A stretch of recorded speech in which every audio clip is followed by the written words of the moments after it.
And they act like having common sense is controversial. Some of the things I say is common sense, bro.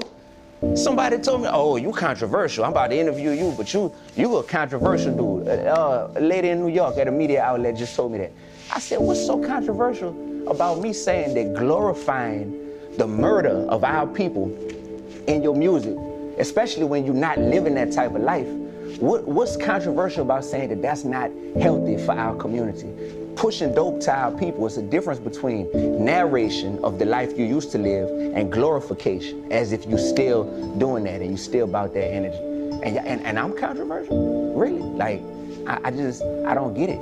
I don't get it, but I won't be tricked out of thinking that I'm doing something wrong when I know I have no hatred towards anybody. Artist you name, Ryan, any other artist, I have no hatred. But we're to the point now where evil has an excuse, and it's called entertainment. It might be called the USA.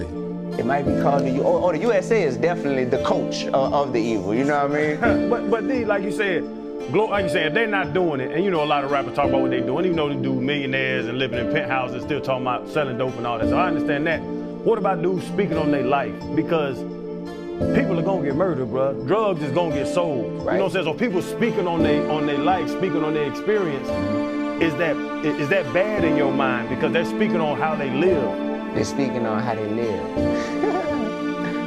I mean, if they're speaking on how they live, then are they trying to push you to go live the same way? Or are they trying to say, hey, I lived through this, so you won't have to live like this? That's the difference with me.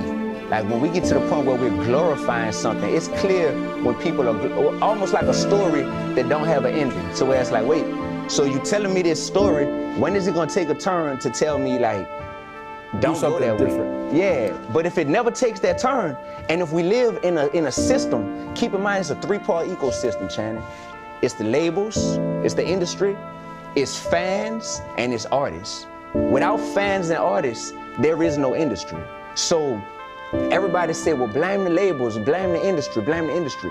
We have to realize that we have more power than the industry, because there is no industry without artists and without fans. So at the end of the day, when people say, man, I'm just feeding my family. I'm just, this is entertainment, you know, I'm just feeding my family. When people say that, it's like, but at what expense? You're right.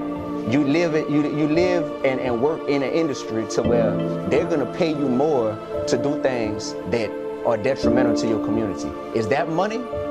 And feeding your family of 4 or your family of 5, is that money worth poisoning the minds of millions of impressionable fans out here?